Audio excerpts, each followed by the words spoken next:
Hello everyone, today I'm going to show you how to create a free Aternos account. Make sure to watch the video until the end, not to miss any important details.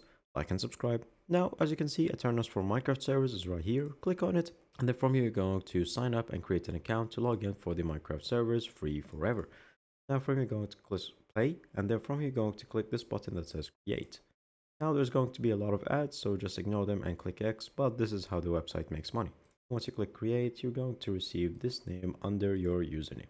Now from here, if you want to edit it, then you're going to click on this button right here and you can edit the name.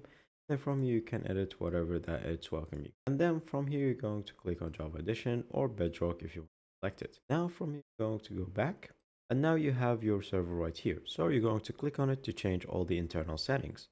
Now from here you can select which version you would like to use, if you want it vanilla or modded, if you want it to be cracked or not. As you can see, there are server options right here under the server tab.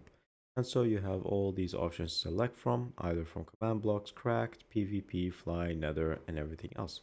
And then finally, once you're ready, you go back to the server and then from here you can select start. And once you click this, it will wait for around 2 minutes and then it will start the server.